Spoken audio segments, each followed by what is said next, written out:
Termina hoje o prazo de 60 dias estabelecidos pelos Estados Unidos e pelo Irã para que os dois lados chegassem a um acordo final para o fim da guerra. O presidente americano Donald Trump disse que não pretende estender o acordo provisório. A Fernanda Manhota, nossa analista de internacional, já em tela conosco. Muito boa tarde para você, bem-vinda, boa semana, Manhota. O que a gente pode esperar, então, com o fim do cessar-fogo? Oi, Débora, boa tarde a você, a todos que nos acompanham em mais uma semana aqui no 360, ótima semana para todos. Olha, Débora, já esperado, né, que esse prazo se encerrasse sem grandes avanços.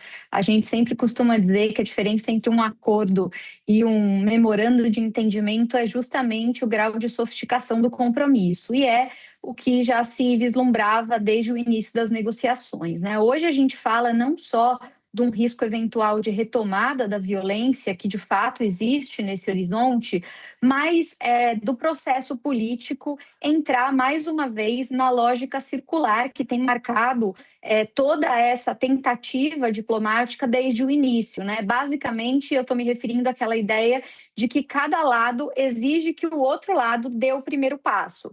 Então, nós temos acompanhado, no caso específico, tanto o Hamas quanto Israel, sempre tendo dificuldade em assumir o risco inicial, né? E transferindo, portanto, essa responsabilidade para o seu adversário, com medo disso dar origem a uma sequência de concessões que possa expor as vulnerabilidades e os interesses de cada um.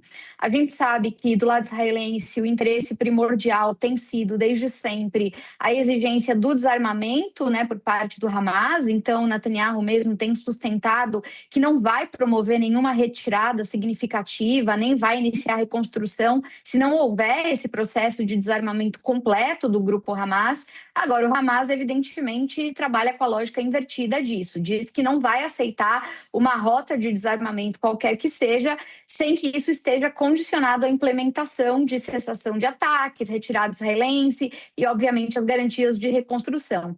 Então, agora, a gente tem dois problemas nesse curto prazo, né? É a disposição para negociar e aquela boa e velha discussão de quem se move primeiro. A gente, hoje, né, com esse fim do prazo, acaba tendo a coroação de um cessar-fogo claramente degradado, e a gente fica diante da necessidade de verificar se os Estados Unidos vão conseguir fazer uma mediação para destravar esse circuito, né, que está se retroalimentando já há algum tempo. Existe muita pressão do presidente Trump em relação a Netanyahu, então uma tentativa de garantir que Israel dê um primeiro passo, mas, de novo, né, confiança é um elemento central e a natureza das exigências é bastante complicada, mais uma vez, Débora.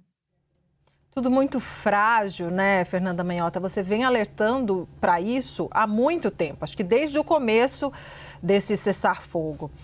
E o enviado dos Estados Unidos, Jared Kushner, pressionou o primeiro-ministro de Israel, Benjamin Netanyahu, a avançar com o plano de cessar-fogo em Gaza.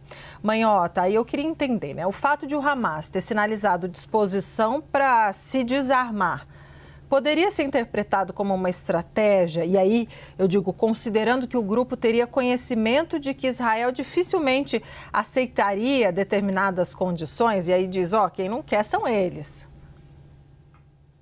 Pois é, Débora, eu tendo a concordar que essa é uma leitura importante, talvez bastante precisa, né?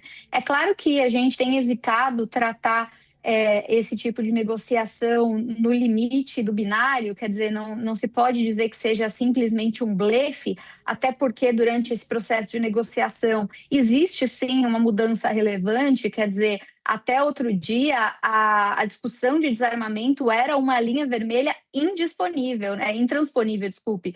Era impossível, né, discutir isso com o Hamas. O Hamas que nasceu como grupo armado e que entendeu que a sua legitimidade e existência, por consequência, dependiam dessas ferramentas. Então, o fato de isso ter conseguido ganhar espaço durante a negociação já demonstra algum tipo de inflexão. Isso não é pequeno, isso não é menor.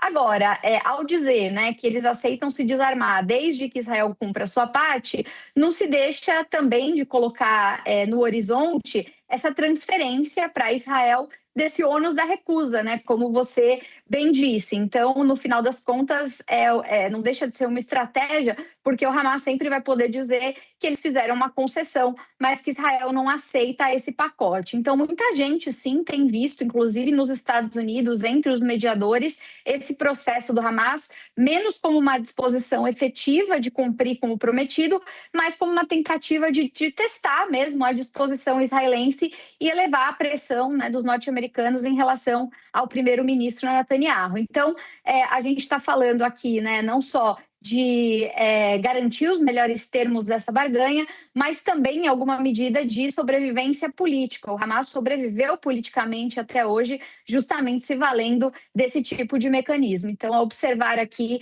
qual vai ser a capacidade de dobrar os israelenses que os americanos terão e se, eventualmente, o Hamas, de fato, está disposto a abrir mão daquilo que deu a ele condições de sentar-se à mesa de negociação, né? O Hamas é muito mais fraco do que Israel, os Estados Unidos e os aliados, mas a capacidade de uso da força, de coerção e a rede que se construiu em torno do uso da violência é o que faz o Hamas ter voz para, em alguma medida, poder negociar. Então, é bastante complexo esse processo, eu diria, para usar a expressão mais simples que se possa nesse momento.